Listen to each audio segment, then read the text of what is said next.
Tonight on ATV News. The AU basketball team continues its winning streak. The DC mayoral debate was held on campus. A group of high schoolers visits AU as part of the School of Education program. ATV This Week starts now.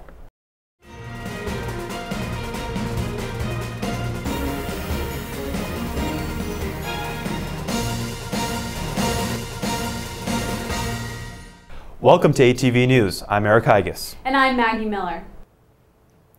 Winter weather has moved into Washington, D.C. and the rest of the Northeast over the past few days, with as much as 11 inches of snow falling in parts of the district.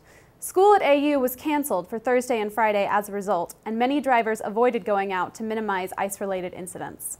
Comcast plans to buy Time Warner Cable for $45 billion. Most customers won't see any interruption in service. And current Comcast subscribers will see new features that are currently available to Time Warner subscribers, including advanced DVR features and improved Wi-Fi. On Friday, actress Ellen Page came out as gay at an LGBT youth conference in Las Vegas. Page, best known for her role in Juno, said she was tired of lying by omission and that she hoped she can make a difference by coming out.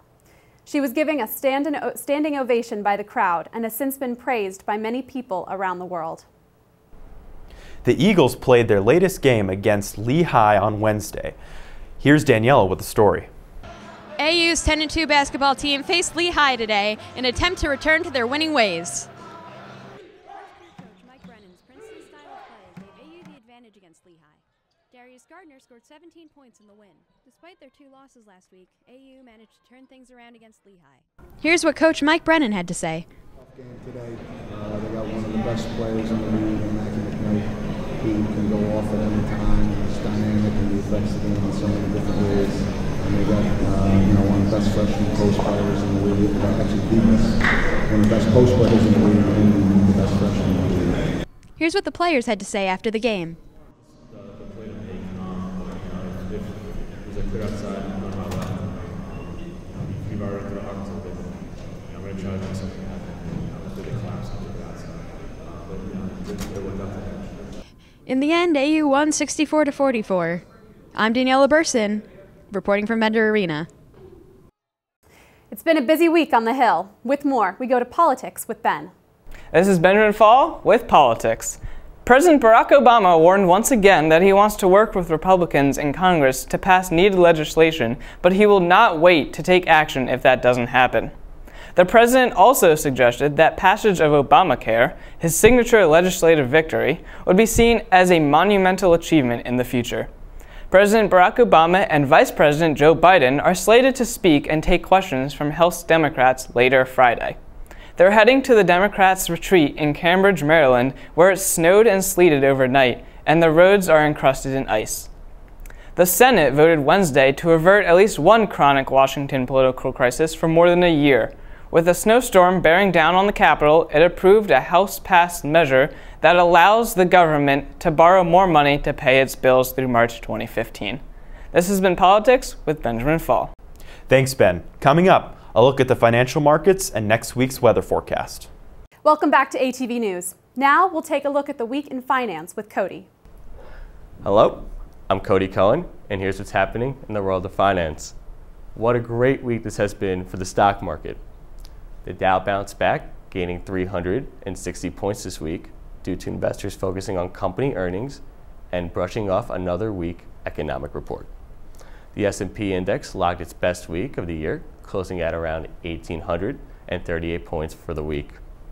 The stock market got its lift for the week when Janet Yellen, the new head of the Fed, said on Tuesday that she would continue the central bank's low interest rate policies and Congress moved towards raising the U.S. borrowing limit. What an amazing week this has been for the NASDAQ.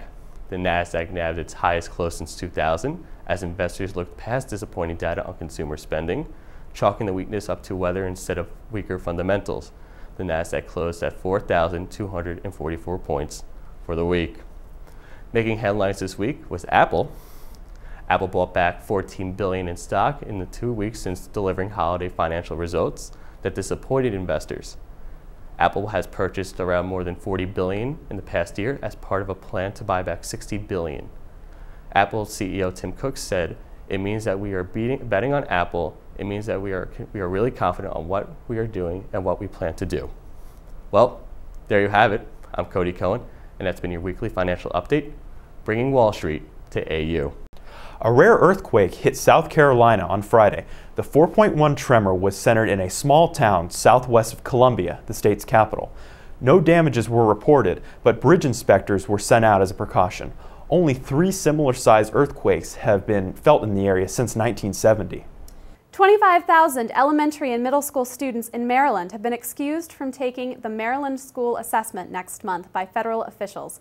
This is to avoid forcing the students to take both this test and the new Common Core exams, which are being implemented this year in 45 states. The Common Core exams are designed to measure how well key skills are being taught to students and is administered to grades K through 12. D.C. was hit by a powerful winter storm at the end of last week. Here's more.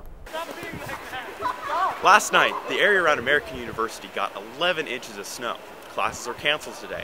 Students are making snowballs, having a snowball fight, making snowmen, and generally enjoying the wintry weather. The nor'easter traveled up from the deep south, covering Georgia and the Carolinas with up to 10 inches of snow. The storm moved up the eastern seaboard, with the most snow falling along the I-95 corridor. 49 states have at least some snow on the ground. Florida is the only one without. Here in D.C., we are under a snow emergency, and the federal government is closed. And in DuPont Circle, there was a snowman building contest. Making my first snow angel. This is Eric Higgins with ATV News. Thanks, Eric. Virginia's prohibition of same-sex marriage was struck down this week by a federal judge. When this decision takes effect, Virginia will join 16 other states in the country, including Washington, D.C., who have legalized same-sex marriage. However, the decision will likely be heard by the Supreme Court, putting more pressure on the federal government to make a decision involving same-sex marriage.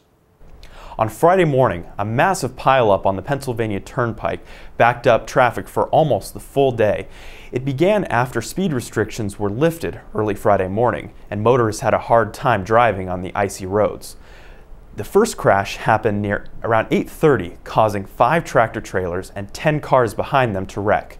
Cars were not able to stop in time, leading to a crash scene nearly 5 miles long and involving an estimated 100 cars. The AU basketball team played Lehigh University this week. With more, we go to sports with Eric. With the football season officially over, much of the NHL playing in Sochi, and spring training for the MLB just beginning, the American professional sports scene is not very active. In the Olympics, the U.S. is tied with Norway for number of gold medals, with Germany, Switzerland, and Canada above us in the top 3.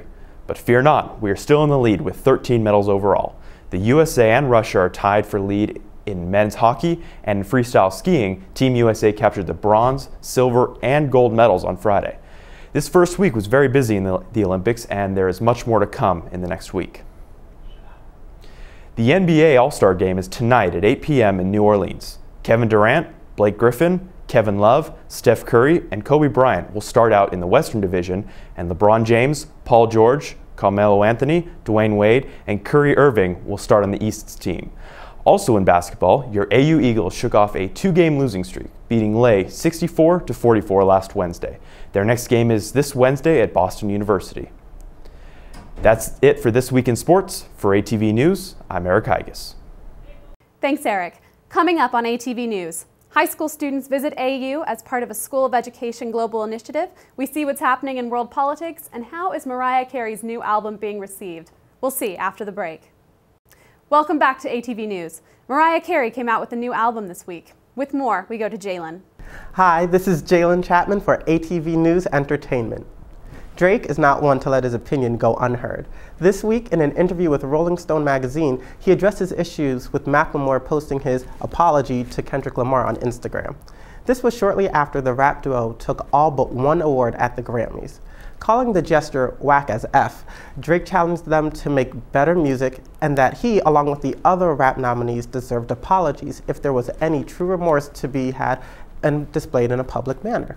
Drake is just the latest of many artists who have become unhappy with the intent and rationale of Grammy voters, including India Arie, Tank, and Kanye West. Now, everybody's favorite, "How you doing?" asking daytime talk show host made history last week. Wendy Williams donated some of her iconic show items to the prestigious Smithsonian collection. Donned in a body-hugging Angela Dean dress, the TV personality gave her pink bedazzled microphone, a wig head and ombre wig, the script from her 500th episode, the Christian Louboutin shoes and Tadashi wrap dress from her first episode, and the widely coveted Diva fan, which lights up with her catchphrase. Wendy was moved to tears for receiving this honor, and she's the first talk show host to ever be inducted, over even the ladies of The View, Tyra Banks, and Oprah Winfrey. Mariah Carey proves to still be a hopeless romantic this Valentine's Day. The 5-octave songstress released her new single, You're Mine, Eternal, last Wednesday morning. Along with the song, Mariah premiered the music video for the mid-tempo ballad on MTV that evening, featuring Trey Songz as her love interest. This is the third single dropped off of her 14th studio album, The Art of Letting Go, following the summer smash with Miguel, #Beautiful, and the title track to the album in November. The Art of Letting Go is scheduled to be released in full on May 6th. Songs can be heard on the remix of the song.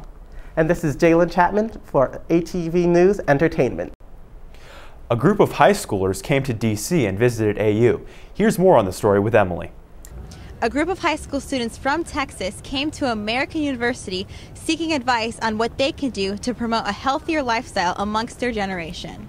We all really want to improve kind of the obesity rate and the overall health of kids in elementary and middle school. And my group's also focusing on diabetes.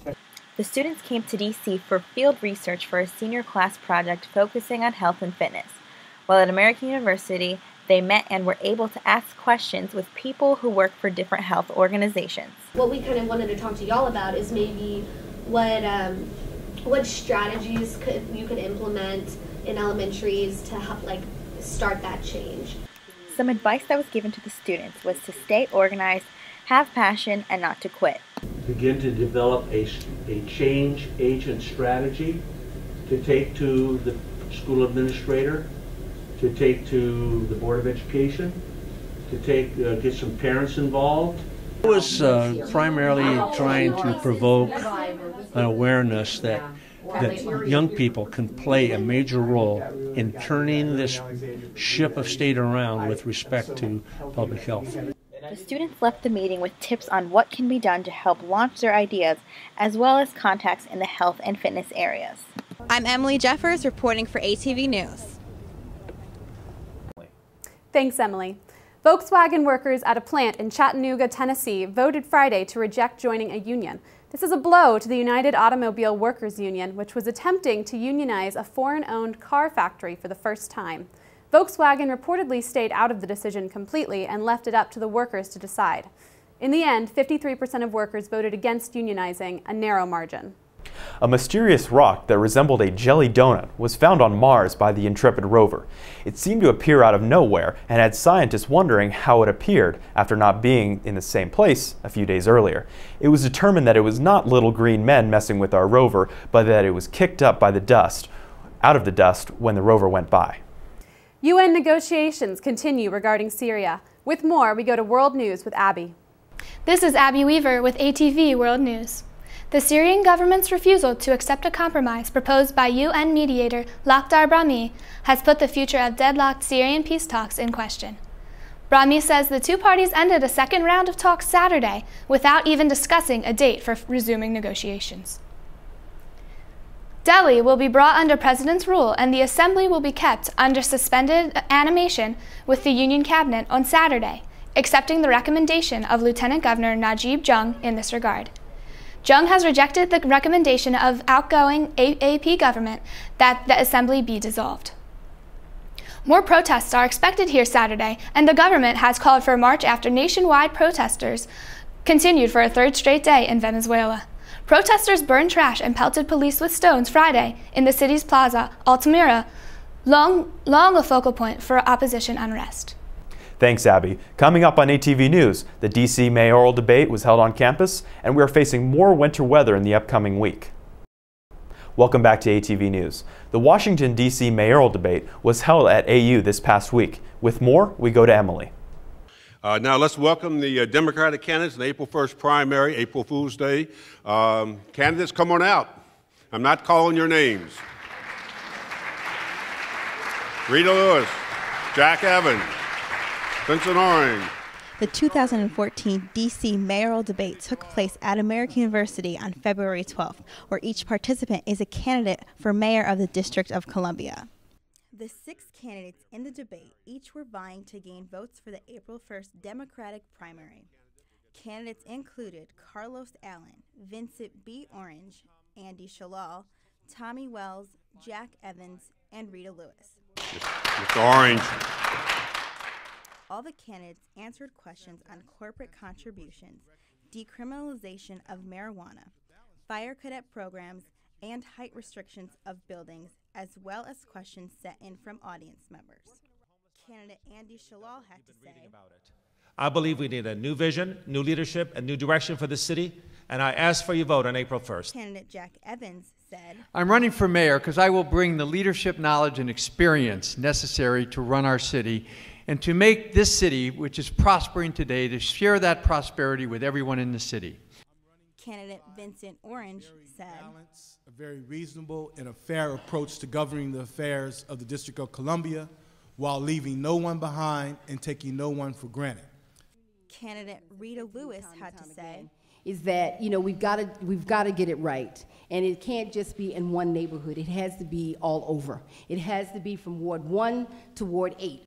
Candidate Tommy Wells said, the fact that we've had public corruption in our government, a mayor that's under investigation for a shadow campaign, 3 council members going to, well, 2 going to prison for 3 of them committing felonies, and then 3 more, almost half the council having been in trouble for ethical violations. How do we ask senators and congressmen to vote for our statehood rights and then go back home and explain it to their constituencies when we're on the national news for what has happened? Candidate Carlos Allen said, 1,200 or more people moving in the city every month. And so that means that in, let's say, 10, 15 years from now, we may be up to more than 700,000, maybe 800,000 people living in the city, and where are they all going to go? For ATV News, I'm Emily Jeffers. Thanks, Emily. We have an update from Sochi. The USA men's hockey team beat Russia 3-2 after a shootout 5 minutes into overtime. The U.S. is one step closer to the gold. Washington, D.C. lawmakers have legalized marijuana for medical use within the district. However, since marijuana is illegal at the federal level and Washington, D.C. is only partly in charge of its own affairs, the federal law overrules the local one. This means that the legalization of marijuana in Washington, D.C. is mostly symbolic, despite over 63% of Washington residents favoring its legalization. Now over to Daniela with your weather forecast. Good morning, I'm Daniela Burson, and here's the 5-day forecast for the week of February 16th. After a series of snow days, the wintry mix will end on Sunday, though the cloud cover will remain. Tomorrow's high is expected to be 39 degrees. On President's Day, expect more of the same with a high of 37 degrees. Signs of spring finally show on Tuesday, as for the first time in a while, we break into the 50s. The clouds are also expected to clear by then, although they return for a brief rain shower on Wednesday. Wednesday also marks the first time in months that temperatures will rise into the 60s, with a high of 62. On Thursday, temperatures will stabilize in the upper 50s, and it'll kick off a series of rainy days that are expected to continue well into next week. That's the 5-day forecast. Back to you.